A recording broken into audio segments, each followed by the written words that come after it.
The Parliament as it is now, the voice of Caleb cannot change Parliament. We need a critical mass of progressive voices in that Parliament. If the president is wrong, we impeach that president. In the constitutional democracy, Parliament was supposed to be an oversight to the executive. But in this case, we are seeing a Parliament that is so, it's more or less a moribund, because members of Parliament can have a different dissenting opinion. But when they go to State House, they come back and vote. We need enough people to come to Parliament who are independent-minded and who are focused to the views of the Mwananchi. Otherwise, we'll continue blaming the Parliament. Next election, just bring good people. Just elect credible leaders who can actually go against the party position whenever the party position is against the overall views of most Kenyans.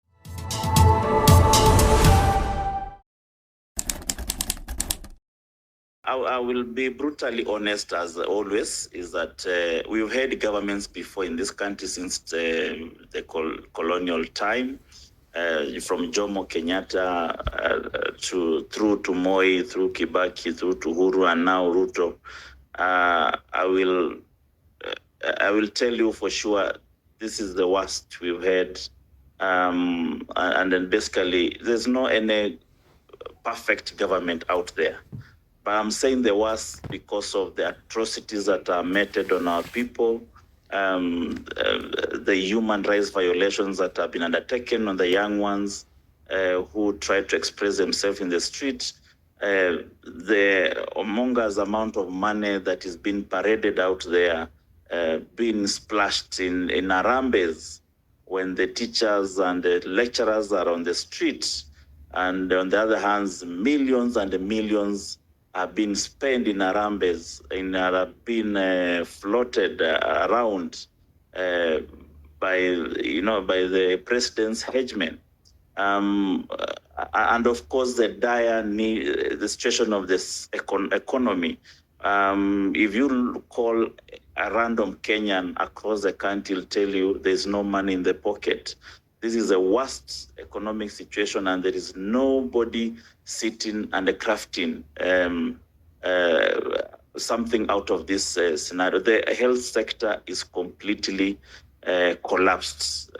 We have no tangible, meaningful economic development 3 years down the line. It is nothing you can write home about. This is the worst we can have as a government. It is not because I'm talking from opposition. This cannot wait for an opposition person to speak. We are actually in high dependence unit, and there's a high possibility that before election time, we might be in ICU. For the first time, we do not even know what physical policy are guiding our government. We do not know, because from the finance bill of 2025 that was rejected, of course, some bills were sneaked in, amendments were done against the law just to push, the interest of the president. The biggest problem we have in the manner in which our economy is being run is that in every undertaking, there is a percentage on corruption. If you look at share, the share was developed basically as an avenue for corruption. It was not a revolution in the health sector. If you look at the housing project, it is disguised as a social safety net or to the vulnerable in our society. They say they borrowed from Singapore, but Singapore developed first before they go to social welfare. The way it is designed, it is just just a means to enable the corrupt to get money. So everything that is being undertaken by the government has a corruption. Some sort of just a leakage towards corruption. So there's no definition. We cannot define our economy now. We cannot define our policy. We don't know what is driving our economy now. We don't know whether it's trade surplus, We don't know whether it is our hegemonic powers and East Africa, entry point to East Africa. We don't know whether it's foreign direct investments. We don't know whether it is agriculture. We really do not have any foreign or any economic policy that is specific to this regime. So we cannot even rate it. We do not know what they stand for. We do not know what they anticipate in the coming years. It is very hard to actually describe Ruto economics. It is hard. And we do not even know what they stand for. And it is bad for our country. We do not know, because when you look at Kenya, we are looking at how does Kenya leverage from the international market. You cannot develop if you have no definite design of your policy towards tapping in the international market. Because what are you selling to the world? How are you designed to reap from the global flow of income? If you compare yourself to Singapore, Singapore had institutions, working bureaucratic institutions akin to the ESCC that has collapsed already. Singapore had a clear education system that could attract the global market. Singapore had a value addition program to their raw products, agriculture, textile. Do we have it? Singapore also had zero on corruption, that ministers were being jailed. We have corruption in this country, but not single officer, top-ranking officer from the government who has failed jail.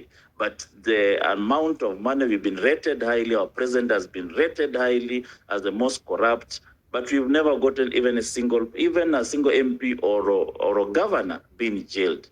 So what is the policy that is going to guide our economy if none of the above that drove Singapore from poverty to where it is has never been achieved? Now, how can you say we are going to be like Singapore if we are not stepping in their footsteps?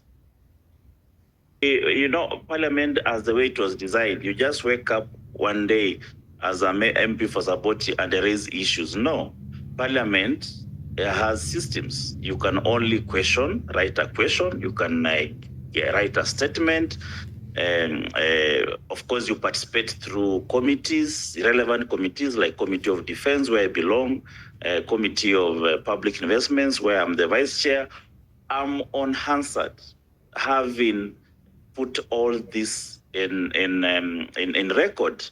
If you go to my questions that have been tailored towards government explaining critical things that needs to be explained to the common mwananchi.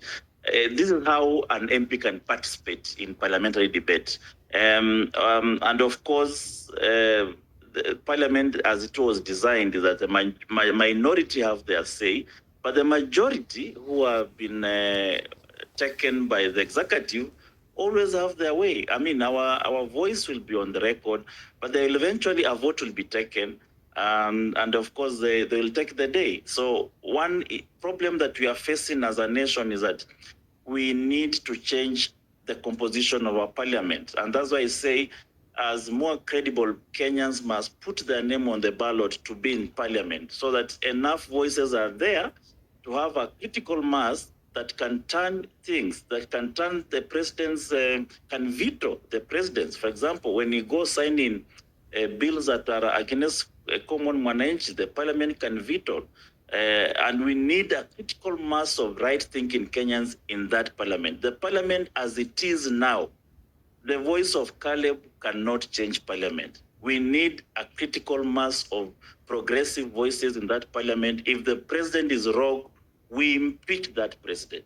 If President Honorable Caleb, I think you talked about the parliament. I think we have seen parliament has increasingly acted as an extension of the executive, with most bills seemingly originating from or being pushed through under state house influence, often with no meaningful debate.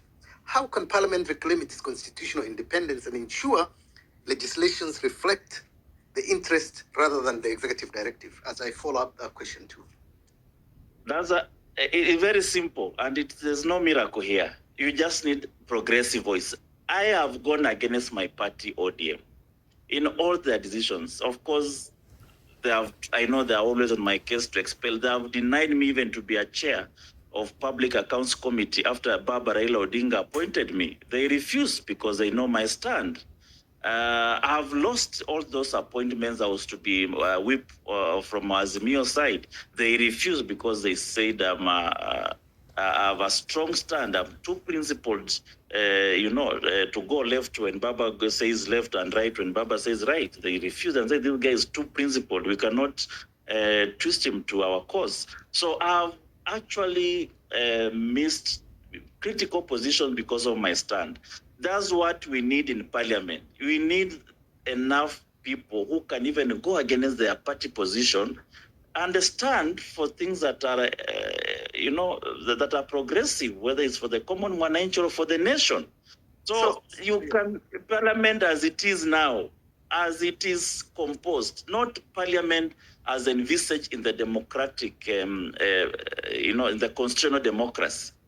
In the constitutional democracy, Parliament was supposed to be an oversight to the executive.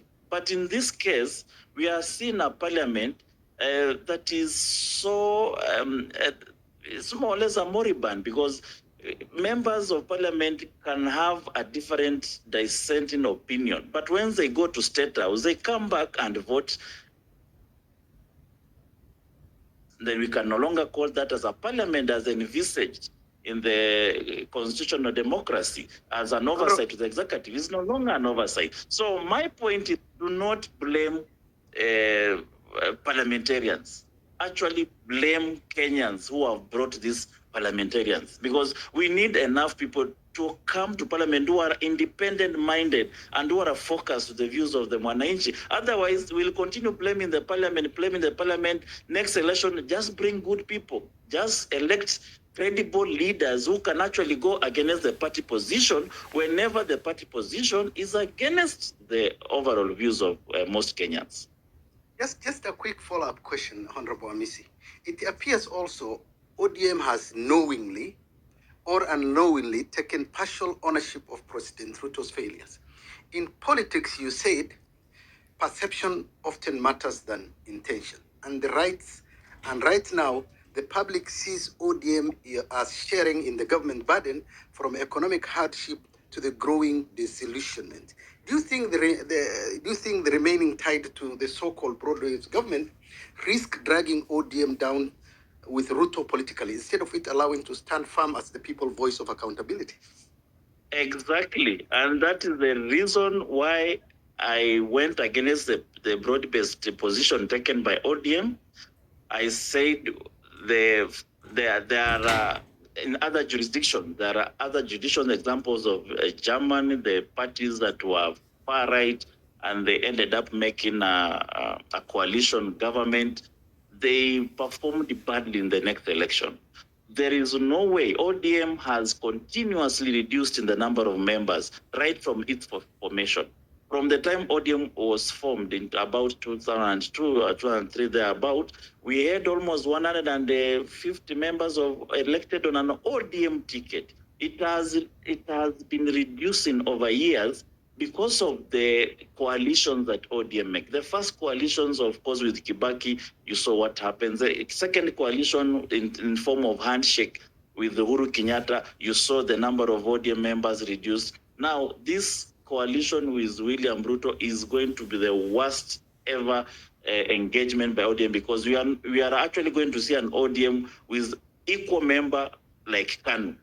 The way KANU went down without knowing, ODM is actually going to go down without knowing. You will see it in the next election, how many members will be elected, because you've lost the reason why you became a big party, because you are talking on behalf of the Kenyans. The moment you stop talking the language of mwananchi, you stop becoming a popular party. And that's where Kenya ODM risk. And that's why we've said, if some of us have already made it publicly, that if ODM continues praising the broad-based government, some of us are not going to vie on ODM. We will look for better parties that still stands for mwananchi. So ODM has lost it. It doesn't matter whether they say we are going out until 2027. The point is that while atrocities are being committed, you are a part of that atrocities that have been committed being meted of the young people. When you say you are part and parcel of this government until 2027, any mistakes that are committed by this government between now and 2027, you carry it heavily on your back.